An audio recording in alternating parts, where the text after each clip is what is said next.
Hello my dear 9th standard students. Welcome back for Unit 5 History, the Classical World. In this module we are going to discuss about the classical civilization of Greece and Rome and the classical China and its achievement and the origin of Christianity and its spread in Eastern Roman Empire. Let me move on to the video session. History Unit 5, the Classical World. Classical world comprises ancient Greece and Rome. Let me start with the introduction.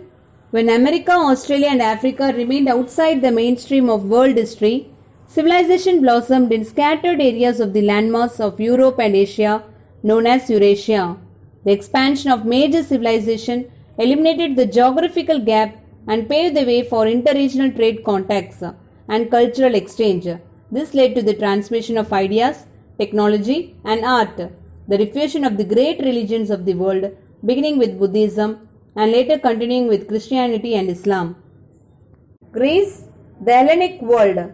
By the 6th century BC, Greece turned into a network of city-states. Acropolis, a fortified city of ancient Greeks on a hill in Athens. Though the city-states fought each other, they were bound together by trade. The illustrious example was the Olympic festival of sports and games. Greeks' victory over Persians. King Darius, who was heading a great empire in Persia, decided to conquer the Greek city-states. The first Persian attack on Greece failed. This was due to the fact that Persian army suffered from disease and lack of food during its march. In planning the second attack, the Persians avoided the land route and came by sea. The Greeks fought patriotically and defeated the Persian army at Marathon. Xerxes' king Darius conducted another expedition. In the final battle, Persian ships were destroyed and disheartened Xerxes returned to Persia without achieving his end. Democracy in Hellenic Greece. The rulers came from lines of traditional chieftains. By the 6th century, it proved to be a period of urban development with new buildings and enormous temples such as Olympian Zeus. Athenian democracy. The law-making power in Athens was vested in an assembly open to all freemen. Judges and lower officials were chosen by lords. But the Persian danger had united the Greeks. When this danger was removed, they started quarreling again. The history of many Greek city-states was one of continual struggles by the rich landowners against democracy. The only exception was Athens, where democracy survived for about 200 years. Pericles. Athens had a great leader, Pericles, who held power for 30 years. During his rule, Athens and Sparta were continuously at war with each other. This war is known as the Peloponnesian War. There were great artists and great thinkers. Historians therefore called this the age of Pericles.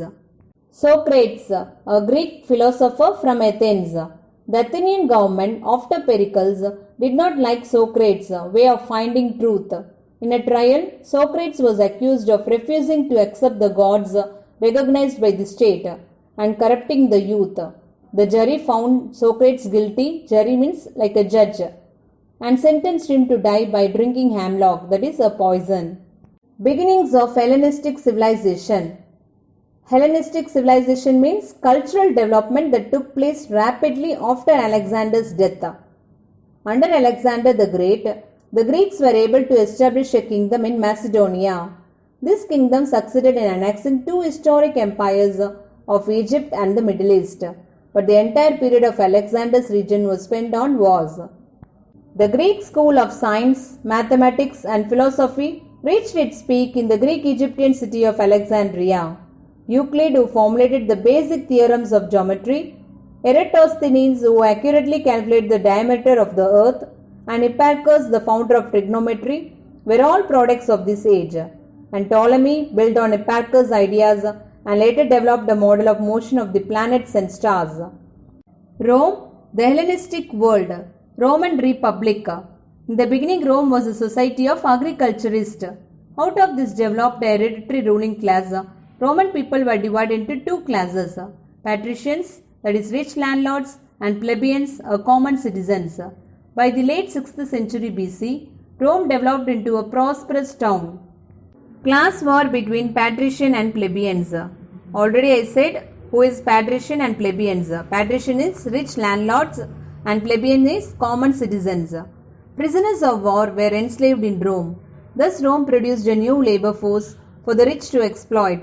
Big landholders brought slaves cheaply and used them to cultivate their estates. Many poor peasants had to abandon their children, who also ended up in the slave market. The conflict between plebeian and patricians became bloodier. Tiberius Gracchus and Gaius Gracchus, though patricians, voiced their opinion in favor of the poor peasants. As the peasants supported their program, the senators, who is senators is the person who works in the government, shocked by this development, murdered both of them. The death of the Gracchus brothers played a decisive role in the transformation of the Roman Republic into the Roman Empire. Transfer of power from consuls to emperor. Who is consuls? An official appointed by the state. When Marius became consul with the support of the Equites is a new rich. He made an attempt to push through a land distribution bill in the Senate. This led to violence. The allies of Marius were killed. This resulted in a civil war between the followers of Marius and Sulla. After expelling Marius Sulla region for 3 years as a virtual dictator, he was killed and succeeded by Cinna and Catilina.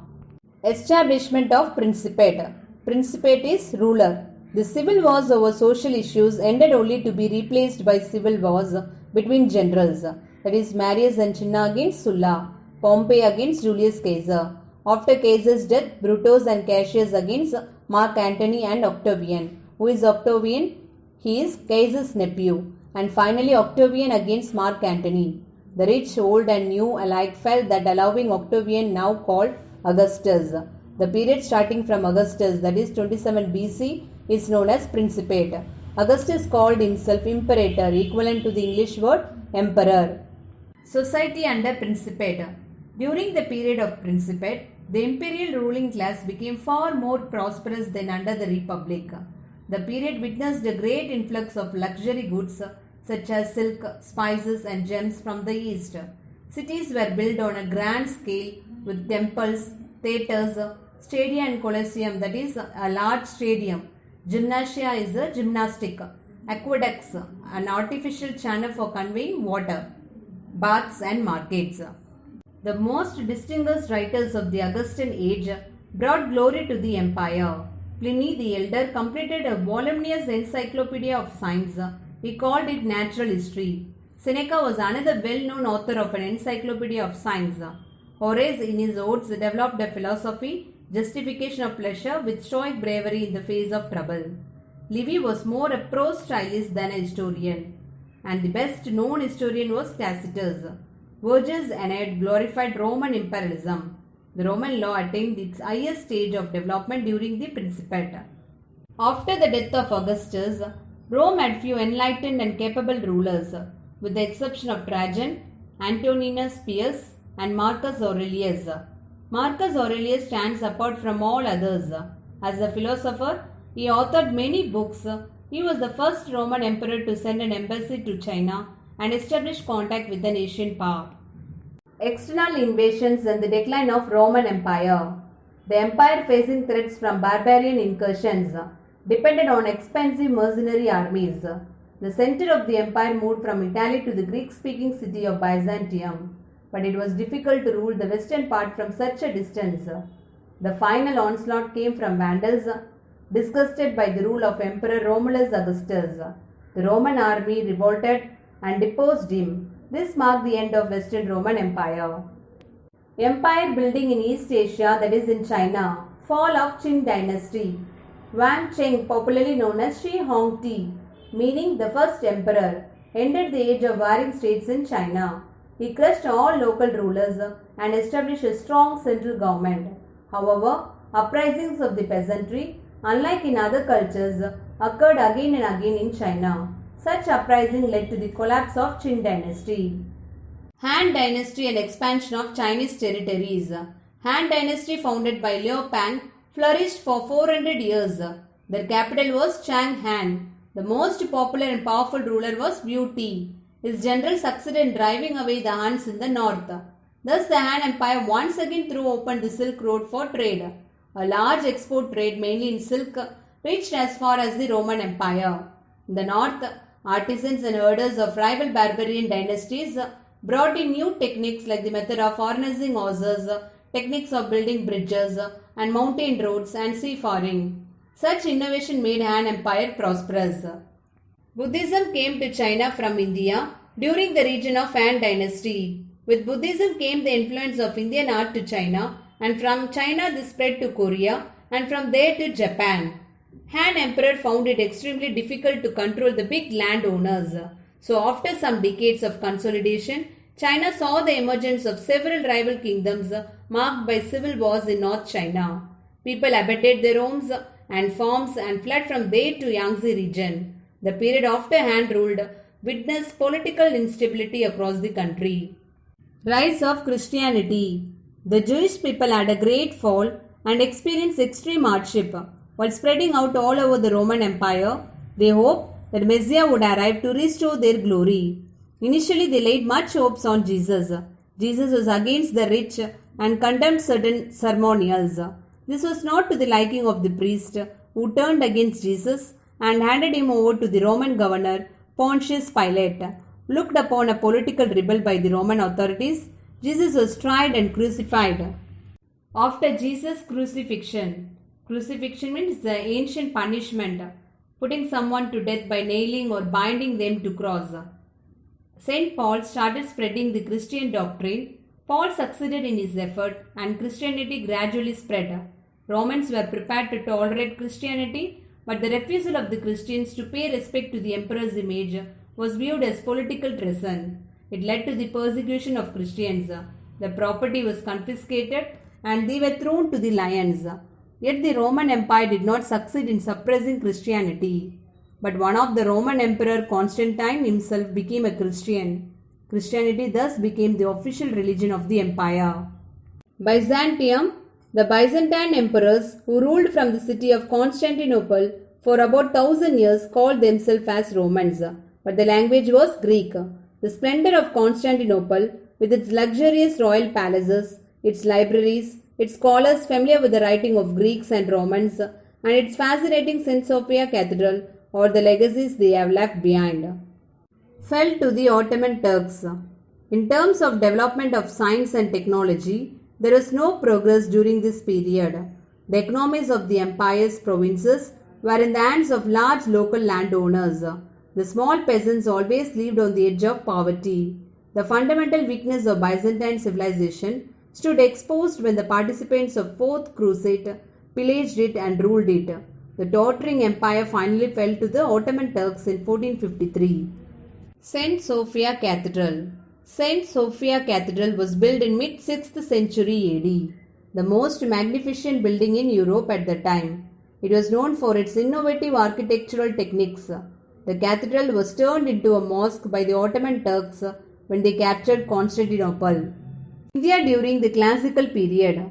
The Kushan period corresponded with the last days of the Roman Republic, when Julius Caesar was alive.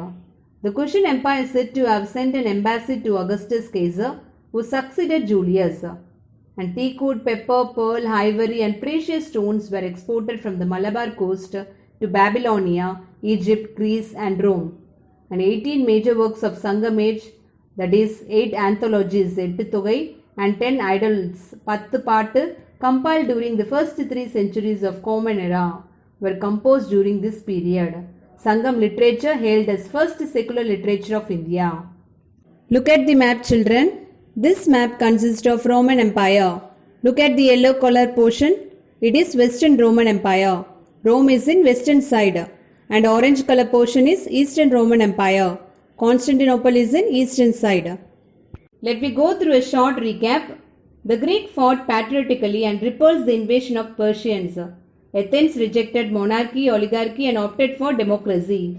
During the region of Pericles, Athens was in a higher plane of civilization. By the late 6th century BC, Rome became prosperous and developed into a republic. Romans carried on their civilization in the east with Constantinople as capital. This is called Byzantine civilization. Christianity became a state religion of Byzantium and began to spread in Europe. My dear students, go through the lesson and learn lesson back exercise. Take care. Bye.